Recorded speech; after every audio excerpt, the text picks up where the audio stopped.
poem this week is emphasizing scaling. Well, she's living off her skills and she has no regrets.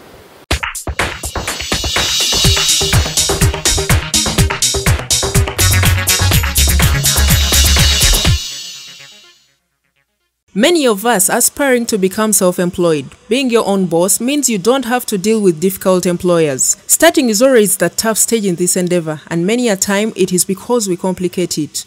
Joan Nantege says she began her fashion brand, Joan Jed, at home. I make all designs, I make all sorts of clothes, but I concentrate more in bridal wear. And that's what most people know me in, like when they need gowns, they need changing dresses, flag out dresses, maids dresses, they contact me. I started this business last year, like opening up here, but I've been operating from home like for 2 years. Hers is a story drawn from great inspiration from those in this trade. I have been passionate about fashion and designing since I was a child. So studying all along, I knew I had to be a fashion designer, and I knew I had to go for it and be consistent. That's why I'm still in it. Materials used determine the fashion and design, and these are readily available on the local market. I always get my fabrics from Chiembe, like some downtown, and picking a material, sometimes it depends on the fashion the person wants, and sometimes we get a challenge, like someone downloads a picture from the internet and then they show you that picture when we don't have those materials here because it was made in another country. So sometimes we get that such a challenge that you have to go look out for what looks like, not exactly, though it always works out. In every successful business, there are principles that if taken into consideration, you can't go wrong. Customers want neat work. Like once your work is neat, you make a product, make it look like it's imported, like it's already made. They would like it. They won't wish like to go to China, get a dress.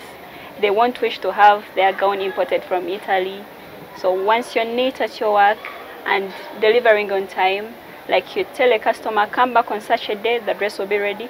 She comes, it's ready. Not promising dates you won't be able to serve. The digital world offers many opportunities. It is through these that Joan has built her market base. I always market myself online, and I get most of my clients from Facebook. Like you do photo shoots, you post your work, and people always contact me, like they order for dresses, I direct them, they come. Then I get recommendations as well, like my clients recommend me. This is achievement. Business itself is an achievement because I started like from home, like in my mother's home in the corner of the house. I had a machine, like the manual one. I bought it from my savings when I was still working in a restaurant. I saved and I bought it for 150. I put it in my mother's house, like in the corner. And I could get orders from my workmates, the neighbors. And starting from there, I went further ahead, like to study. This business caters for my bills. Like I don't have to ask for money from anyone. Like I pay all my bills and on time. I have personal savings, like as a person. Like so far, that's what I'm proud of. However, no journey is a straight path. Joan is not spared by this reality. Some people are not willing to pay that money.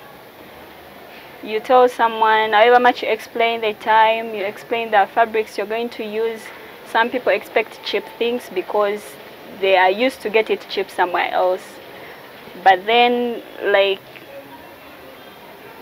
I always insist, like, that's my pricing. Some will go and some will stay. She's gearing up for a bright future. I'm thinking of getting a bigger shop. Like I display gowns, maids dresses. So you get it already made. When you're self-employed, you're forced to think, be creative, which is good for your business. It is always a great feeling to know that your skills are being put to good use and that those skills are going to continue to grow as your business grows.